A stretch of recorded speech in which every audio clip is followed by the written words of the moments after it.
Hope you are doing wonderful this morning. I'm coming at you with a Militant Thomist morning stream. So, today is the second iteration of my series on certainty. So, last time, if you remember, we went over a little bit about the nature of certainty. I defined my terms like a good philosopher and made sure, even though I'm not a philosopher, I'm just a theologian who uses. Well, I'm not even a theologian. I'm just a guy on the internet. So don't trust me. Which leads us to below in the description of this video. There are two books. One's a deeper dive by Father Rickaby. That's completely on certainty. The whole book is just on certainty and the first principles of knowledge, proving a little bit of what we're going to be going over today in a lot more detail and answering very advanced objections. And then the other one is going to be Father Copen's, which is a little bit more of a surface dive, and that's his brief textbook on logic. But today we're just going to be going over the proof of the existence of certainty. So what we were defining and talking about last week, now that we have all those helpful categories in our head, I will be briefly describing some of those definitions that we went over last week, but it definitely would be helpful if you haven't watched that video, if you're watching in the future, to just go back and watch video number 1 before you watch this video. But before we begin, do not forget those two links below to Father Copen's work and then Father Rickaby's work. And then also, if you want to know Greek, go to fluentgreeknt.com, link below, code militant, because the knowledge of the Greek language is extremely important. Now, I mean, fluent Greek is geared more towards the natural method when it comes to New Testament Greek, but if you know Greek and you have read wider than just the New Testament, you'll know that some of these differences are definitely overblown. So, New Testament Greek will help with philosophical Greek too. So, there you go. And then also, if you want to know what music is in the intro, those links are below. Remember to subscribe, patron, donate if you can. Follow me everywhere, subscribe, bookstore. You know all the stuff. I don't really need to go over this this time. So let us begin, and I'm going to share my screen. So maybe if you guys have like specific objections or anything like that, maybe I'll take them live. Who knows? Gosh, I need to. This is being dumb right now. Just give me 1 second. You know, I'm such a boomer when it comes to tech. I really need. You know how James White, he has. There you go. Existence of certainty. He has his one dude that helps him out, and then Matt Fred also has his dude. I need like a militant Jamie live on stream helping me with all of these tech issues that I boomer up. I'm just going to completely take myself off because you guys don't really need to see me. That and my light is, I'm an immaterial soul controlling my body like a ghost controlling a skin suit. No, you're not. So the proof, internet is too slow to watch live right now. Rip Hassan. Yeah, the proof against this, that you are an immaterial soul controlling your body like a ghost controlling a skin suit, is the fact that the body does. There's a certain mutual relation between the body and the soul, to where the body does have an effect coming back to the soul. So you're not a soul. You're just a. Oh, that's just what Descartes believed. Oh yeah, he was just he was a very interesting man. Very interesting man. But let us begin the existence of certainty. So certainty as presence. So scholastic philosophy is begun with asserting, I promise I can speak, ascertaining and examining undeniable facts. So this differs from other unintuitive systems, which run counter to all experience and thus can truly be labeled a philosophy of common sense, as Father Lagrange famously called Thomism. Now, concerning certainty, all must encounter the fact that all men, having the full use of reason, exhibit a direct and natural adhesion to many truths as objectively certain. So when it comes to the beginning of scholastic philosophy, specifically Thomism, we run a philosophy of common sense that we begin with undeniable facts that are present to all men and agreed upon by all men. That is, those are those first principles of our philosophy. And then one of these principles has to do with the fact that all men have a certain objective certainty when it comes to many truths. There's, for example, we'll go over exactly what these are. So, for example, an example of this is that I exist. That is an undeniable fact that everybody has a direct and natural adhesion to, that they exist. Nobody is going to doubt that fact. So, for our current purpose, we're not stating that they are objectively certain, but only held to be objectively certain. And this certainty is said to be direct, not reflex. So some may object, well, not everybody is certain that they are certain. Not everybody examines the certainty. Well, we're not claiming that there is some sort of reflex certainty where they're reflecting on the fact that they are certain of their own existence, but this is a direct certainty. So all we are asserting is that um, that this is a certainty that they have, or they hold something as. So they hold themselves as being certain of their own existence, even if they aren't specifically conscious of their of this fact. So there's multiple examples of this. So as we used before, their own existence, they directly hold that as certain. The existence of bodies, they hold that as certain. The connection between cause and effect, the difference between right and wrong, they all hold those things as objectively certain. Now, we're not saying that they're reflecting on having objective certainty, or even that they have objective certainty of that, but only that they hold these as something which is objectively certain. All men hold these truths um, to be self-evident. So this is it's said to be natural. So part of our definition is that is natural in that it's held by all men. So from this comes thesis number 2. If you remember thesis number 1, we did last video. There's going to actually be 2 more theses in this video. So thesis number 2 is that this direct and natural adhesion of all men to many truths as objectively certain is first, certainty properly so called. Second, not indeed philosophical certainty, but third, capable of becoming such. So when it comes to this first one, is this what really everybody is wondering, is whether we can have certainty properly so called. But it is the assertion in this thesis that this direct and natural adhesion that we have to these truths, such as my own existence, as objectively certain, is said to be certainty properly so called. Okay, so first, certainty properly so called. So defining that term, proper certainty refers to the removal of all reasonable doubt. So something which we firmly adhere to, wherein all reasonable doubt is removed. So in proof of this, certainty properly so called is a firm adhesion to a truth on account of motives which exclude all fear of doubt. And then we can, for all fear of doubt, insert all reasonable fear of doubt. But the adhesion here spoken of is such that natural adhesion is a firm adhesion to the truth, which has motives which exclude all fear of error. Therefore, it is certainty properly so called. So when it comes to the major, so that is that certainty properly so called is a firm adhesion to a truth on account of motives which exclude all fear of error. That is evident from the definition of proper certainty. So when it comes to the minor, so this is so we have to prove that these various parts are these conditions are met when it comes to that that natural and objective holding of something as objectively certain. So the fact that it is firm, men cannot rid himself of this. And even if somebody says that they rid themselves of holding something as objectively certain, they're really self-deceiving, because all men are going to hold, for example, their own existence as objectively certain.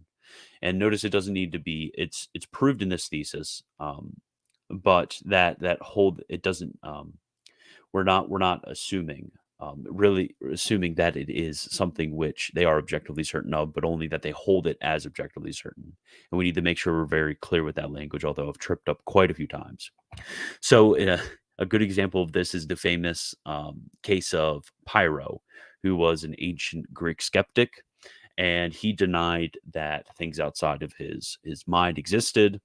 And when there was a rock which was rolling down a hill towards him, he jumped out of his way, and all the other Greek philosophers trolled him about it and said, like, "Oh, you seem pretty certain of the existence of that rock earlier, didn't you, buddy?" So that is an example. So even though he is saying that he is not objectively certain about the existence of that rock, he cannot rid himself of that objective certainty. And then second, it excludes a reasonable fear of error. So these judgments are not to be mistrusted and are not mistrusted. So, and then this quote by Copens is pretty good. So, if this fear of error were not excluded by the evidence of the objective truth, it would be excluded either by the free will of man or by a blind necessity compelling man to judge wrongly. But it is not excluded by our will, for we adhere to the truth even against our will. So even those people that try to exclude these things that they hold as objectively certain, they still hold them as objectively certain, even when they try to remove that objective certainty that they have of it, as in the case of Pyrrho. Nor by a blind necessity to judge falsely, for then our intellect would be no intellect at all, since an intellect is a power to see the truth, not a power to act blindly. So the fact that it is not indeed philosophical certainty, so definition. So a philosophical certainty is a certain reflex certainty whereby we note the motives of adhesion. So the proof of this is this certainty is antecedent to reflection.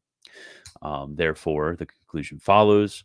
And the antecedent, that is, that this certainty is antecedent to reflection, is proved by the definition of philosophical certainty, whereby it is a species of reflex certainty. So the fact that we have that, we may call it a natural inclination or natural adhesion, um, that two things, these certain first truths, as objectively certain, that is antecedent to any reflex that we have of thinking about certainty.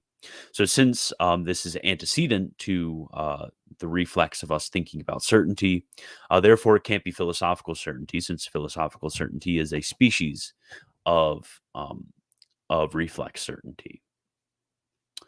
So, and then lastly, that it is capable of becoming philosophical certainty. So, although it isn't philosophical certainty, we can bring it to that next level. And the proof of this is that when reflected on and analyzed, it is distinctly seen to contain motives sufficient to exclude all fear of error. And thus, the element is supplied which constitutes the accidental difference between ordinary certainty and philosophical certainty. So, that is the distinct perception of the motives for adhesion to truth. So these motives, which are sufficient to exclude a reasonable fear of error, they're present, but they're not necessarily reflected on. So since they're present in consequent to that holding something as objectively true, we can reflect back on our own adhesion to these principles and then systematically work it out. And therefore, this can flower into philosophical certainty, which is basically what this series of videos, interestingly, is. It's going from that natural adhesion that we all have to certain truths as objectively certain, even if we don't reflexively realize that. And then we're going and proving these first principles and drawing out all of the implications. So we are actually kind of meta. We're reflecting on reflexive certainty right now. So now there are objections. So the first objection is that this reasoning supposes several things that have not yet been demonstrated. For example, that we have understanding. And the answer to this is it does not suppose anything that needs demonstration or is capable of demonstration. That is first principles. So this objection, which you'll hear a lot, is that anytime you're going to try to prove certainty, you're assuming things that you haven't demonstrated yet. But this objection is going to assume that we can even demonstrate these things. It's it's like asking for a demonstration of demonstration. It's inevitably going to have some suppositions and central axioms that we're going to need to suppose in order to reason. And then the second objection is that sometimes all men concur in false judgments, such as that the earth is flat, therefore the conclusion follows. So this is based on the fact that we are going off of the judgment of all men as holding certain things as objectively certain. So the answer is that all men, and then this is going to be a scholastic answer, by the way, that I wrote it, but I guess I can kind of explain it along the way. So the answer is that all men judge that the earth is flat. I would distinguish the antecedent, the appearance of the earth. So I would concede that. But the scientific question of the appearance of the earth, the reason that concession is important is because when we think about the judgment that the earth is flat, we're really going off of the appearance of the earth. Nobody's really back then considering the scientific question except a few people. So the scientific question of the shape of the earth, I would subdistinguish. All men consider the scientific question, I deny. Some men who had various judgments on the matter, I concede. So this objection loses all of its force when one recognizes that the appearance and not the reality is being judged. So we would deny the fact that all men can concur in certain false judgments because not all men ever treated the scientific question. And I would deny that we could even think of something wherein all men would concur in a false judgment.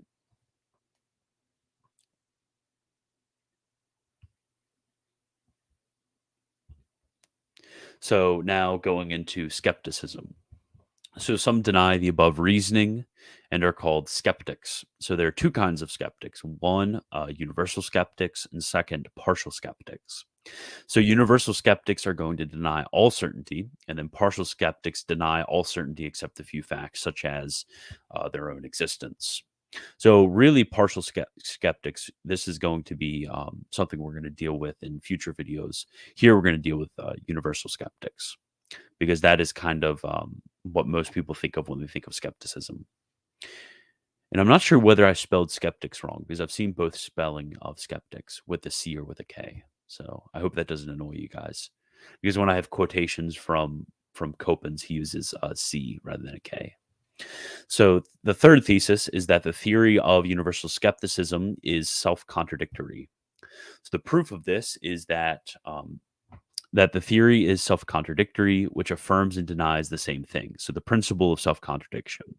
So if you contradict yourself, that is affirming and denying the same thing in the same manner. But such is the theory of universal skepticism. Therefore, it is self-contradictory. So when it comes to the major premise, that is that the theory is self-contradictory, which affirms and denies the same thing, that is something which is definitional. And the minor, which is that the theory of universal skepticism is self-contradictory. This is proved from the fact that the theory of universal skepticism affirms that one can have no certainty of things explicitly. So that's what it explicitly states. But the theory of universal skepticism affirms implicitly that one can have certainty of many things. So that is that words have certain meanings, that a person exists, and so on and so forth. So they're going to have a contradiction between what they explicitly affirm and then what they implicitly affirm when it comes to what they can have certainty about. So the whole system of universal skepticism is something which is absurd to hold because of this contradiction. I guess one could have like some sort of complete like epistemological nihilism, like not even like universal skepticism. Like I'm not even going to affirm like that, like affirm or deny that I exist. That would be a very interesting system, but that's not what we're dealing with right now. So now on to Descartes himself. So Descartes, while not a skeptic, so technically Descartes wasn't properly speaking a skeptic of either the universal or the partial kind. He traced a theory of methodic doubt, which can be reduced to 6 steps. So first, he states that one should begin by doubting everything. And then second, he realizes from the cogito, that is, I think, therefore I am, cogito ergo sum, that he can be sure of his own existence. And then from this, he reasons that whatever is clearly perceived is true, such as his own existence. And then the fourth step, we clearly perceive the idea of God. The fifth step, from this, we reason to the veracity of our faculties, because the evil demon doesn't exist, because God exists. And then sixth, from this, the certainty of his knowledge, because he can gain knowledge from his faculties. So that's the way Descartes' methodic doubt is going to work. But Descartes' methodic doubt is absurd. So proof. That is absurd, which affirms and denies the same thing, but the doubt in question does so. So Descartes' methodic doubt is going to affirm and deny the same thing in the same manner.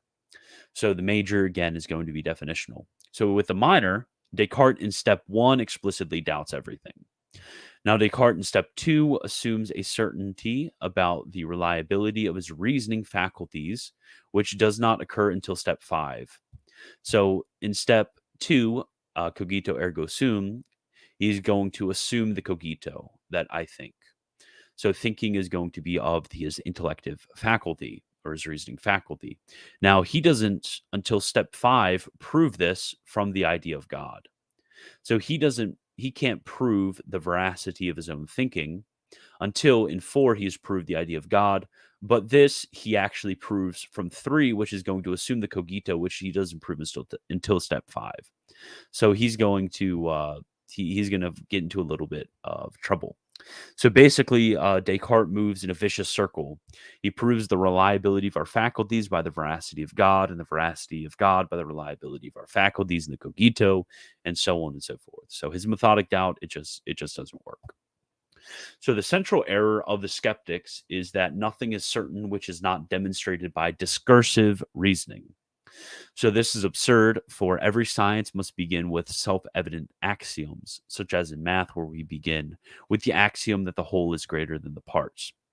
So skeptics must admit without proof the reliability of the reasoning process. That is just one example. If the first premises and the reliability of reason required proof, man could never make the first start in scientific studies. In fact, he would be incapable of reasoning at all. He would not be a rational being. So now there's 3, and this is the last slide, which we're gonna go into more. Probably maybe tomorrow. Nah, I won't do a stream on Sunday, because you can't do survival work on Sunday. So I guess Monday I'll go into a bit more of these. But those assumptions that we started out with, those things that everybody is going to hold as objectively certain, even if they don't reflect on this. There are going to be 3 things. So there's 3 self-evident axioms. So first is going to be the first fact, i.e., that he exists. Second is going to be the first principle, that is the principle of non-contradiction. And third is going to be the first condition, our ability to know truth. And these 3 are not proved, but they can be demonstrated, because the reliability of the means in question is in several cases proved while taking their reliability for granted as having no need for demonstration. So really, these things must be assumed. You can't really demonstrate without circularity these 3 things. So first, your existence. Second, non-contradiction. Third, our ability to know truth. Okay, that's all I have for you. Thank you for listening. So I will see you guys later. And remember, today's Saturday. Go to Mass tomorrow. And yeah, tomorrow is Pentecost, I believe. So the Spirit of the Lord is about to renew the whole earth. Alleluia, alleluia.